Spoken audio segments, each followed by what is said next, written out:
आम आदमी पार्टी की नेता रीना गुप्ता जी हमारे साथ बातचीत करने के लिए मौजूद है। मैम, दिल्ली का पोल्यूशन लगातार बढ़ता जा रहा है। आज तो आंकड़ा 300 के भी पार पहुंच गया। आपको क्या लगता है किन कारणों की वजह से ये प्रदूषण जो है वो बढ़ता जा रहा है? देखिए, दिल्ली में जो एयर क्वालिटी है 70% उसका जो प्रदूषण है वो दिल्ली के बाहर से आता है, एनसीआर के क्षेत्रों से आता है।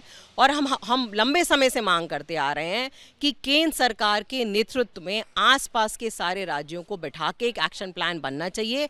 दिल्ली सरकार प्रोएक्टिव है, दिल्ली सरकार विंटर एक्शन प्लान बनाती है और दिल्ली सरकार के ही इतने सारे जो कदम उठाए हैं दिल्ली सरकार ने, उसकी वजह से दिल्ली में एक्चुअली 30% पोल्यूशन कम हुआ है।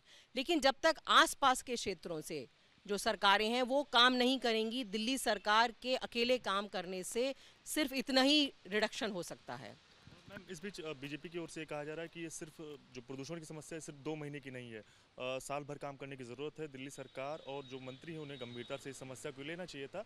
उन्होंने इस समस्या को नहीं लिया, इस वजह से इस तरह की जो परेशानी है वो होती जा रही है। आप उनसे पूछिए ना, गुड़गांव सरकार ने क्या किया। गुड़गांव सरकार का एक कदम वो बता दें, नोएडा सरकार का एक कदम कोई गिना दे क्या किया है। मैं तो दिल्ली की सरकार के 100 कदम गिना सकती हूँ, क्योंकि हमने काम किया है। पूरे साल काम करते हैं हम, सर्दियों में सिर्फ काम नहीं करते, पूरे साल काम करते हैं।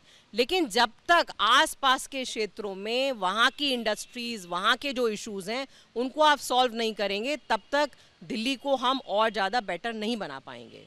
क्या क्या मांग है आपकी जो आप केंद्र सरकार से कहना चाहती हैं? और दूसरी बात ये कि जो आपने जिक्र किया प्रेस कॉन्फ्रेंस में कि जो सफ़र ऐप पर जो डेटा दिखता था जिससे पता चल रहा था कि आसपास किन इलाकों की वजह से दिल्ली में जो प्रदूषण है वो पहुंच रहा है, तो इसको लेकर आपका क्या? सबसे पहले तो हमारी मांग है कि सफ़र का जो डेटाबेस है उसको आप ओपन करिए, पब्लिक करिए। ये कोई राष्ट्रीय सुरक्षा का मुद्दा तो है नहीं, ये तो पोल्यूशन का डेटाबेस है, उसको आप ओपन करिए। पहले ओपन हुआ करता था, 24 तारीख को क्यों आपने बंद किया? बताएं आप, क्या कारण है कि आप इस डेटा को छुपाना चाह रहे हैं? इसका सबसे बड़ा कारण ये है कि दिल्ली का जो प्रदूषण है 70% एनसीआर क्षेत्र से आता है। तो ये बात को आप छुपाना चाह रहे हैं, सिर्फ इस वजह से आपने उस डेटाबेस को सीक्रेट बना दिया। पहली मांग है कि उस डेटाबेस को ओपन करिए।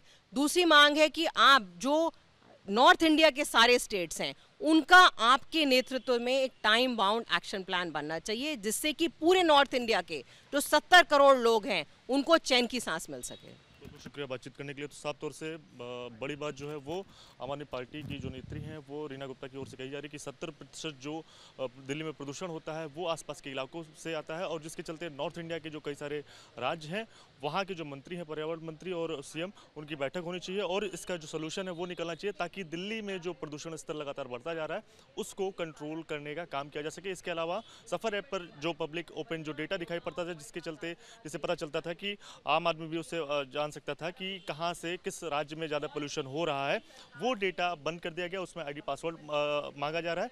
आम आदमी पार्टी की ओर से यही कहा जा रहा है कि इसको ओपन किया जाए और पब्लिक डोमेन में ये जानकारी आनी चाहिए, जिसके लोगों को ये भी पता चले कि किस राज्यों से जो प्रदूषण है वो बढ़ रहा है और जिसके चलते जो दिल्ली के लोग हैं वो प्रभावित हो रहे हैं। कैमरा पर्सन मनीष के साथ दिव्यांकर तिवारी, एबीपी न्यूज़, दिल्ली।